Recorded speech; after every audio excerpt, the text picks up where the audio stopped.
Alright guys, so we're back for this part 2 of this live play review. So let's get into the action. So we have aces. We're gonna be, there were another hand right here before. Okay, so pocket fives, button opens, we called from the big blind. I'm pretty sure that is what did happen.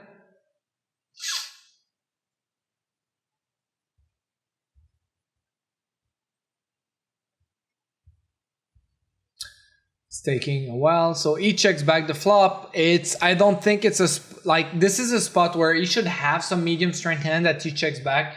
So just going small with high frequency bet, I don't think doesn't really work here. So what happens is that if we want to be probing as the big blind here after he checks back, we have to be using a really big size and bet something like an overbet or pot or something like big, and be saying, okay, I have like a strong jack or better. But this hand, I think, always fit in the checking category. Now, also like at lower stakes, there's always a bit higher EV in checking those marginal hands, just because of the fact that people will not be bluffing quite a bit. You know, like you should not really be able to get to showdown with fives on this board. Like, it's fine that he checks back the flop, but on the turn he needs to be betting, or on the river he needs to be betting. You know, like he has queen high. It's basically one of the worst hands he would be having in this situation, so he just needs to be bluffing there. But good for us that he didn't, because we get to realize our equity and our showdown too. So pocket aces we're going to be opening, 10-8 suited, we covered that.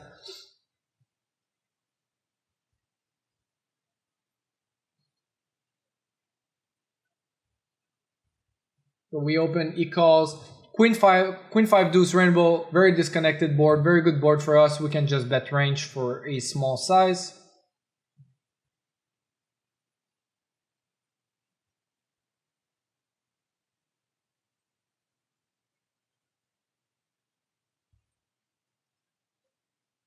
So turn is a queen, which is not great.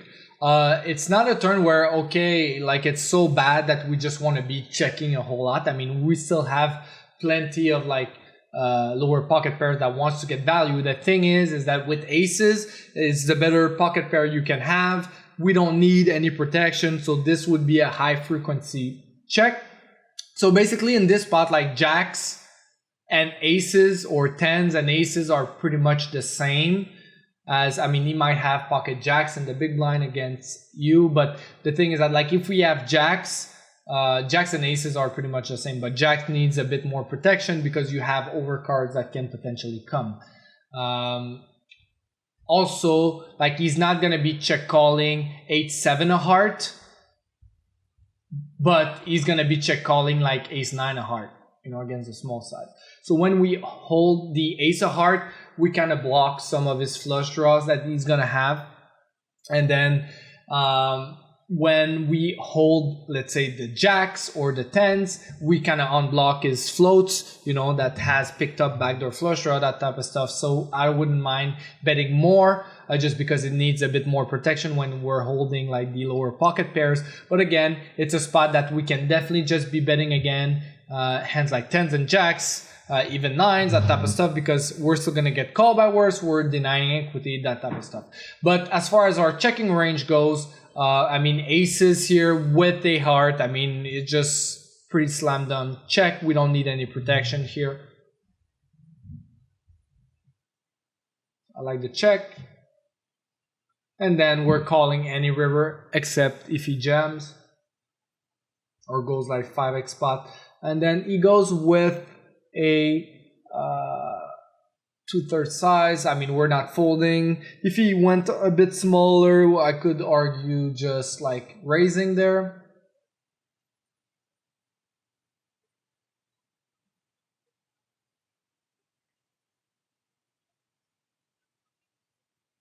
Okay, I thought the tables disappeared forever. So ace queen off against the cutoff. I mean, we're going to be mixing calls and 3 bets. Against the button, it's always going to be a pure 3-bet. I like sizing up slightly with a limper out of position. So here, it's 4-way. It should be a bit wider. It's 200 NL, so I don't know the stats. But if he's on the aggressive side, I would definitely be call 4-betting here. He's gonna have like hands like ace 4, ace 9, ace 8 suited, like king jack suited. He's gonna have like plenty of stuff that we can just put in a tough spot. And also he's going to be folding quite a bit because the ranges are supposed to be wide. Plus, if he calls, we have like really, like our hand plays really well versus his calling range, because he should definitely be just 5-bet jamming ends like ace king. So I would like to see him actually call 4-bet.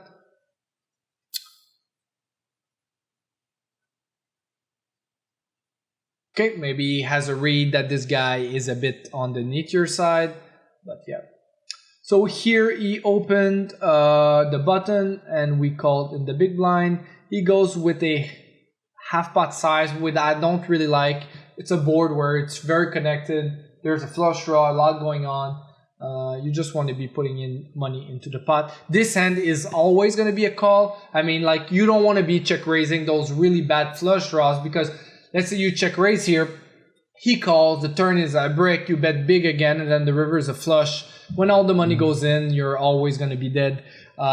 So we have a lot of reverse implied odds. So when we do want to check raise, we want to check raise hands that has a bit more nut making potential. So hands like king 6 suited, like king 6 a club, some ace 6 a club, maybe something like jack 9 a club. I mean, we should be 3-betting that a fair amount pre-flop, but you know, that has at least like jack high flushes and also gut shots type of stuff. But even a hand like 4-3 of clubs where we have a gut shot and a bad flush draw, like I would still mainly call there.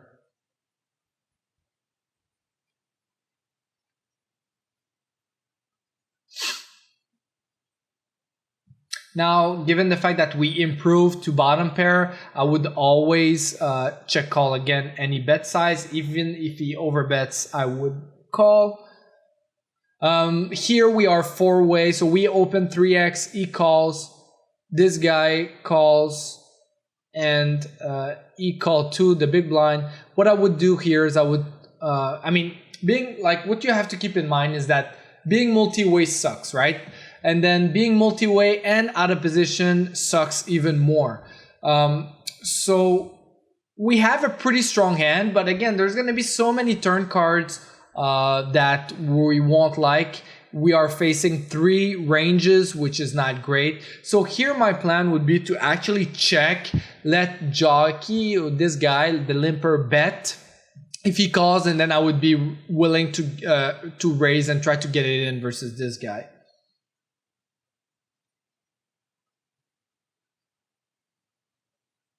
Unless he like goes like over bet or something. If he bets like 6 big blind, I'm definitely check raise getting it in. So he goes like 4 and then he calls. This is exactly what I was saying. So like this is a really good spot to actually be raising. I mean, if he has us beat, I mean, he has us beat, but yeah. Yeah, I think that's a bit too like... yeah, I think that's a bit too passive in my opinion. Here he goes with the overbet, which I like. I also like on those double flush draw, very connected boards, I kind of like sizing up just because of the fact that there won't be many rivers where we feel comfortable still betting like one pair type of hand. So let's say we have king 10, you know, king 10 of hearts that we want to be like definitely be overbetting on the turn. I mean, there's going to be plenty of rivers that we just don't want to be value betting anymore. So just picking up that value on the turn is very valuable. So on these very, very draw heavy boards where we cannot, like it's going to be hard for us to still be value betting on the river, I would tend to size up with my bet size on the turn. So I usually go, I don't know, anywhere from like 130 to like 150, but then I would probably go like 175 or like really big on the turn there. But here we cannot fold. Take your time, otherwise it's very obvious.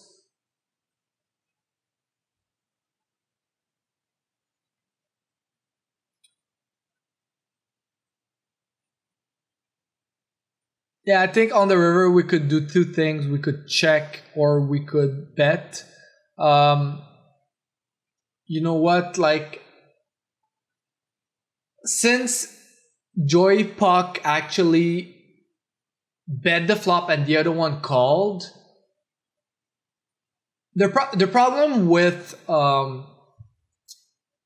the turn, right, is that if anybody had a straight, they would probably bet it on the turn. So I think we can discount some straights, but the flush gets there, and it's likely that when you're holding like a king too, that they're gonna have some flush draws on the flop. Plus, the Jack X of heart is available, that type of stuff. So I don't think they're potentially gonna be raising, but they're definitely gonna be betting if they do have that. So I would probably end up checking, especially like if there was only one player, so this guy checks, we're behind. Like I would definitely bet myself because I don't want him to check back. But we still have two players behind, and both of them have flushes in their range. So I would definitely try to check there. Because it would kind of suck if this guy has like 7-8 a heart and he just calls and then this guy folds. Because he would have bet and then potentially called a check raise too.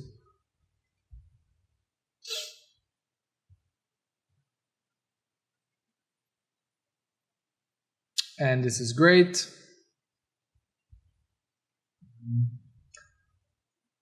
This is great. He makes it massive.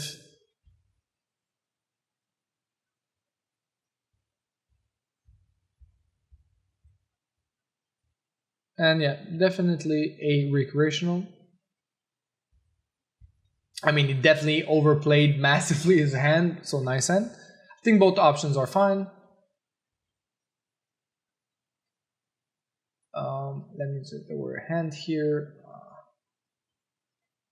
Yeah, so we did call the turn, and then what happened on the river? It's a 7, it goes check, check. I mean, we win against like the two busted flush draws. Checks 5-4, which I think is a decent hand to be overbetting the turn. He blocks some sets as some added equity with the flush draw and the pair against your top pair type of hands. Also, the thing is that like he's building a huge pot with 5 high flush draws. So like I wouldn't even mind doing that with something like a king 5 or ace 5 of diamonds sometimes. And then just check back the 5x. Then those are pretty disguised hand that you can just check back raise river when you get there with the flush. But by the time he bets, like let's say, but by the time like he bets huge on this, I mean we're gonna have hands that just like, so when let's say he bets big on the turn and then the river is another diamond and all the money goes in, is always going to be dead, like always, because like he isolates our range by betting really big. So we're mostly going to be betting flush draws on the flop and then back hands like backdoor flush draw, hands like king 7, 7-9. Like we have all the 7x of diamond, like all of them. We have also hands like ace 9 of diamond, ace 8 of diamond that we will be calling the flop and then calling the turn, that type of stuff. So I mean, like he's still gonna get really dominated. That's why like just building a huge pot with like a 5 high flush draw is not that. I don't think it's that. Not sure like the word, but like it's not that interesting. That's the only word I find at the moment. Sorry about that.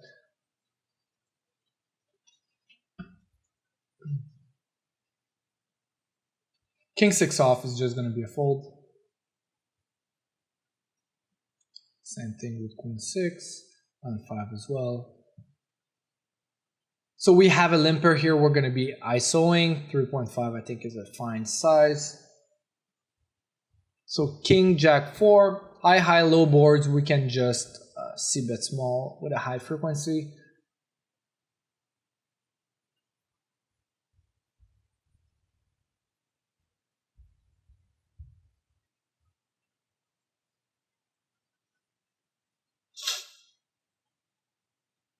If he does bet, I mean, we're gonna be folding. If he checks, I mean, we're probably gonna have to bluff.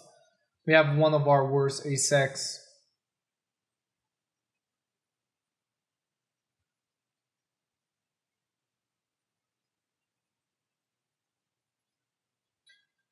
Against 3 big blinds, we're gonna be folding deuce 8 suited, even against a smaller size.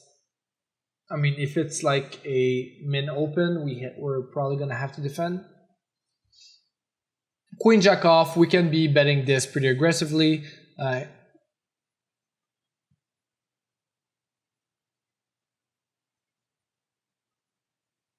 It's on the looser side of an open, but this guy is a recreational, so I don't mind it.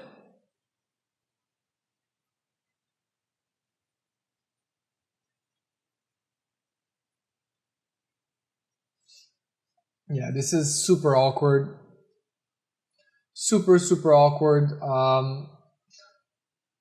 Like, you could do a couple of things. I mean, the thing is that getting in 35 bigs with this hand is not great. 3-betting is not great. What would be the best approach here? Let me just think about it for 1 second. I don't really like calling. I mean, calling might be an option, but I mean, I don't mind like just 3-betting small, but then we kind of have to call a jam, which is not great. I think just folding. The thing is that like even if we hit, like we only win 30 bigs or something like that, so it's kind of a really awkward spot. Yep. So I kind of like the fold.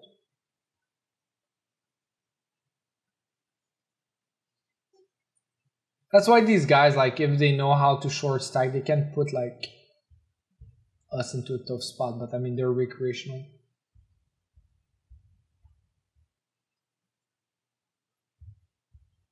If he were slightly bigger, I wouldn't mind just 3-betting small, like 3.5 to like 8. If he had like 45 bigs.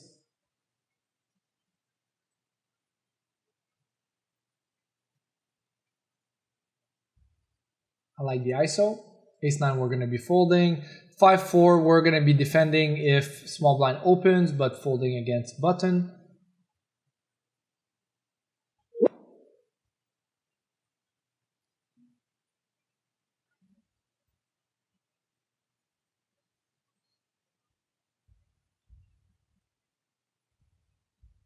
Game seems pretty good. On the turn, I think both options are fine. We could check, we could bet.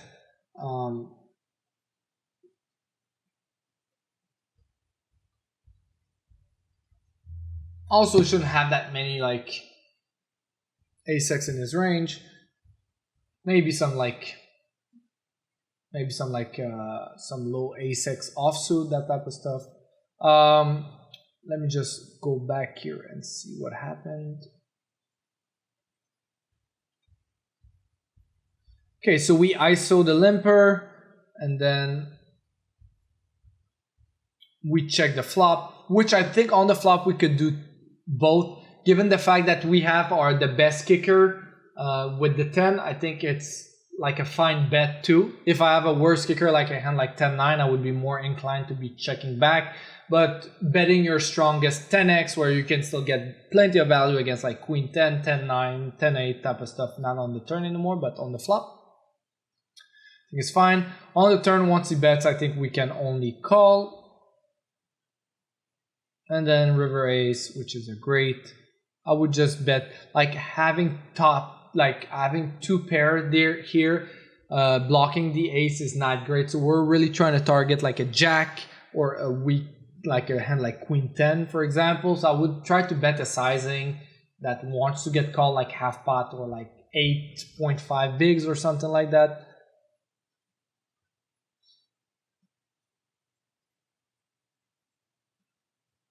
I think it's just a bit too much, just because I don't think he has that much. 5-4 suited, like he just snap folded here, but this guy limped a couple times, so he's definitely a recreational. So this is one of the hands like I would definitely start opening under the gun. Like I understand that like he's not opening that that wide. But when there's a pretty big recreational in the big blind, I mean, then we have to be adjusting our range. So we're five-handed. This guy's a recreational in the big blind, 4-5 suited. I think it's a pretty easy open there. Pretty standard open, queen 10, same thing with eights. We're always going to be calling a 3-bet if we face a 3-bet. So, okay, so he's from France. Great. Just saw it. And yes, again, it's a disconnected board. I mean, yeah, the 3 and the deuce are pretty irrelevant. He's going to have some hands like ace-high, some hands like even 4-5. He should not have like the 4-5 offsuit combo. So it's only the 4-5 suited. And then it's going to be, he's going to be 3-betting them sometimes pre-flop as well. So it's at the discounted frequency. And yeah.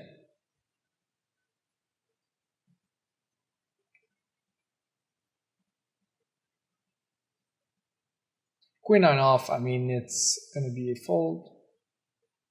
Ace 8 suited, same thing.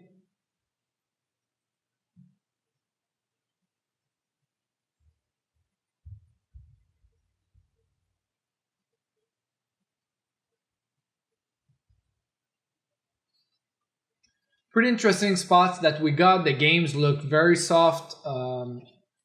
Multiple recreational on each table. There's a bunch of limping, cold calling, which is great to see. Not sure how to pronounce his screen name. Rysed. So 3.5 big blinds. So we have to adjust our range a bit.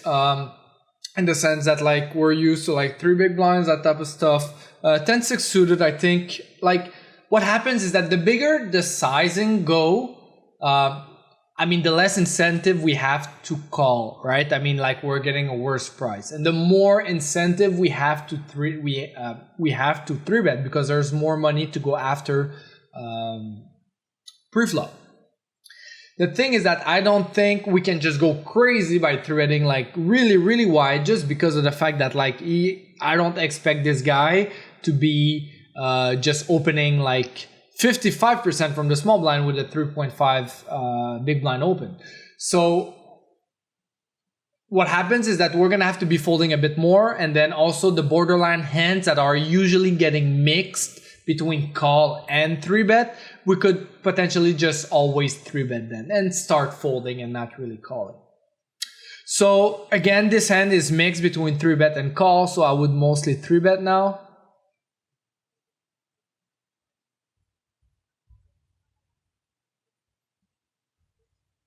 Then try to see his raise first in. This is definitely a stat that you should be inputting into his range, into his HUD, like the raise first in from the small blind. But again, like it's very small. Like the problem is that this is anonymous, right? So it doesn't have like huge samples. I'm not sure how that works exactly.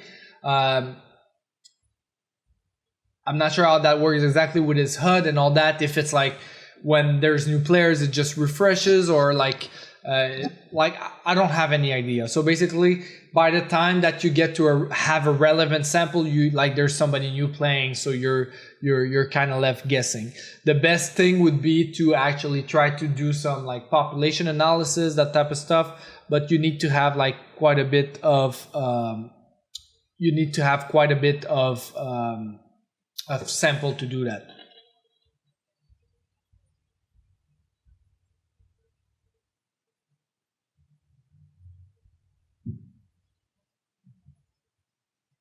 Let's do another 10 minutes and then we can wrap things up.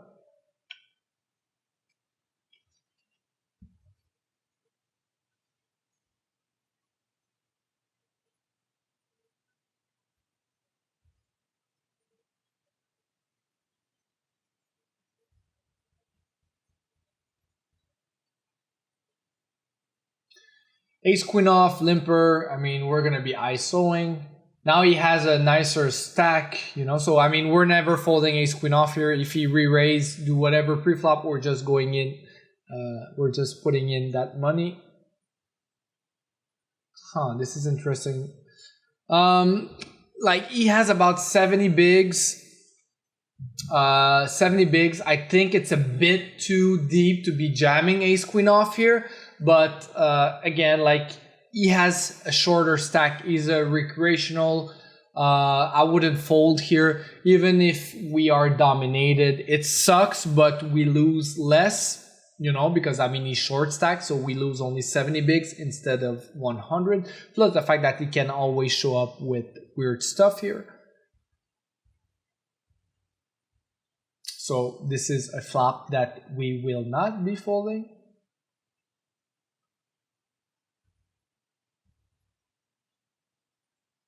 Here, I mean, I think the sizing is too big.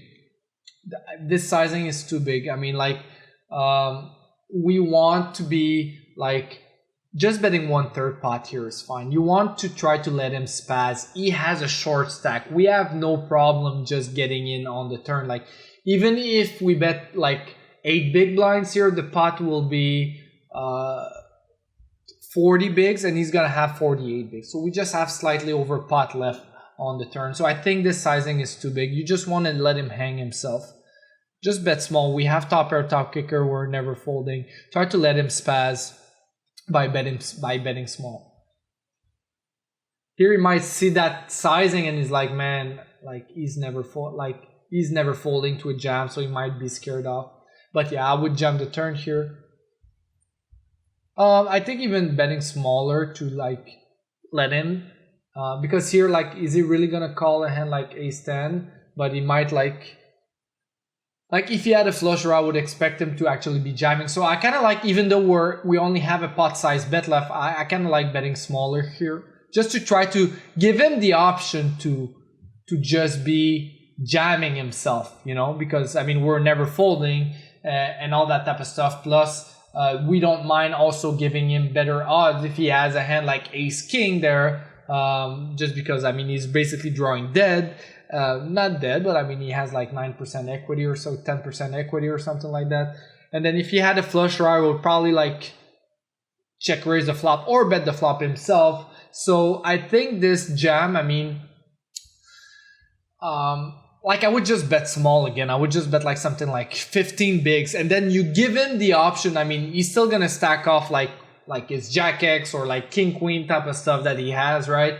But you also give him the option to actually be jamming on yourself. But like if he has ace 10 here that he check call the flop with, and then you jam, he's never calling. So I kind of like betting smaller, and I would bet like 1/3 pot, and then he folds. Yeah. Also, like, we don't need any protection. I mean, this hand is really strong here. So I think that was like a small mistake on the turn.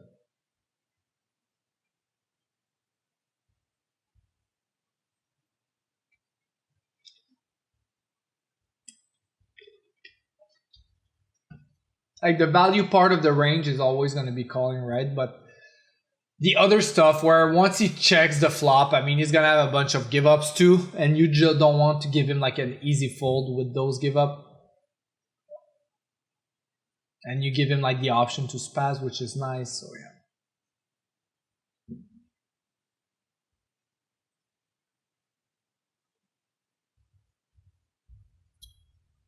Jack 10 off. Standard open. Jack 8 we're going to be folding. Ace Jack we're going to be playing.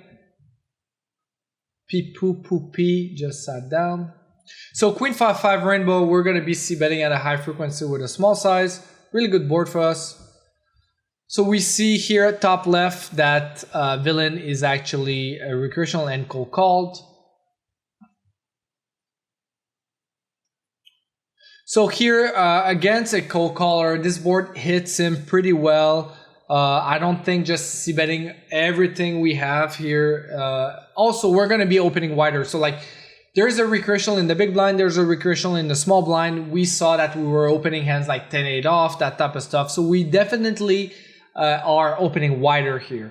That means that like if we open like a 50% range and he's cold calling like a 7 or 8% range, I mean his range, even though like I always say that, but like even though he doesn't have all the really strong hands, like his range still has a bit of equity against yours. Like if he has like a bunch of pocket pairs, some suited broadways, suited connectors, I mean it's still quite a strong range against your really, really wide range. So I don't think it's a spot we can just go crazy and just bet small with a really high frequency. We have to mix in some checks. And then this hand has showdown value, poor bluffing ability, right? We don't have backdoor flush draw. We don't have backdoor straight draw. So this is a hand that would fit perfectly in the checking back range, in the check back range.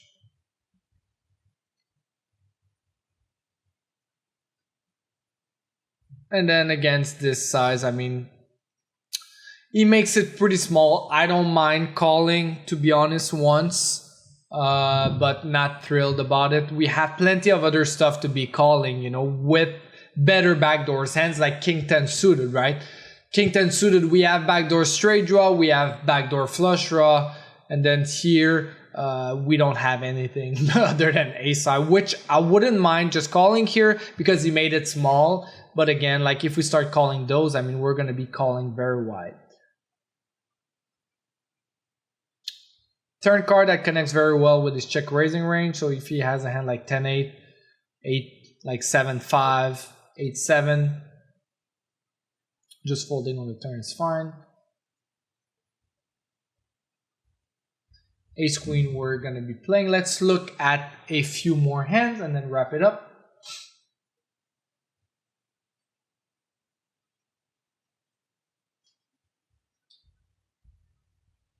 I'll grab a drink of water.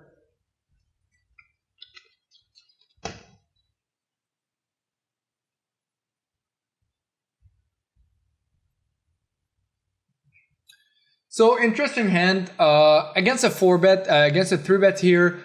This is a hand that we will mostly be 4-betting. In these specific positions, I don't think we ever get to fold.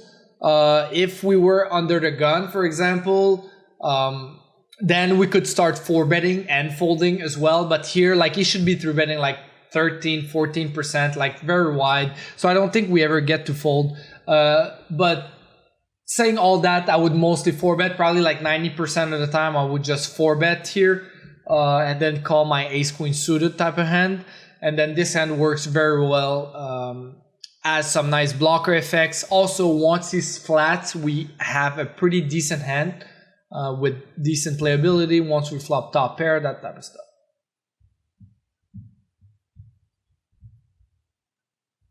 As far as sizing goes, I like his sizing. We don't want to be making it too big. We kind of 4-bet a linear range. And then let's take a look at this hand afterwards, and then okay, so it's already out. I would probably end up squeeze getting it in here against this guy, to be honest. With ace jack. So yeah, so like here, it's like the queen is good for him because he's gonna have hands like ace queen suited, ace queen off, king queen suited, queen jack suited, maybe even hands like queen 10 suited sometimes. But yeah, I mean, that's pretty dicey. Especially given the fact that like we are 4-betting hands like this, you know, or hands like king queen off sometimes that dominate is like queen 10 suited, so it's not great.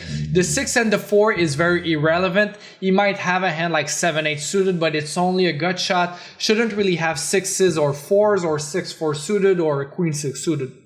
So overall, it's a very good board for us. We're also going to be 4-betting hands like queen X, that type of stuff. So I think we can be pretty aggressive here. So something like quarter pot is totally fine. Quarter pot or even 1/3 pot, I think is fine there. And then the board is so dry that, yeah, just going with a smaller size, something like 23 bigs or something like that, I think is totally fine as well. If we jam, you know, like we don't put these hands like 10s, 9s, 8s into a tough spot. So basically, like, I kind of like betting small. We're never folding here. Maybe if it's like the 7 of spade, but here I would just jam myself. I don't expect people to be bluffing again. Like, this is like one of my personal assumptions, of course, but like I do expect people to be making more mistakes by calling than by bluffing. So I would just like, it would kind of sucks that we check and you just check backs like 10s, 9s, or a hand like queen jack suited type of stuff. This 6 is pretty relevant. He's gonna have hands like 6-5 suited or even like 6-7, but again, like it's only like 4 combos, plus the fact that that's maximum 4 combos, and also like he's not always calling the 3-bet and the 4-bet, sorry. So yeah, so I would like to see him jam.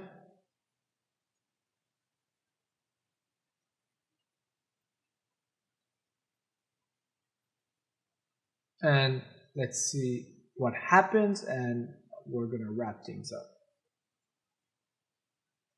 So he folds. Okay, so I think he played his hand fine. I think you played it pretty well. So all in all, I think my French friend is played pretty well. Very good games. Yeah, thanks for sharing this live play footage. It was fun to review.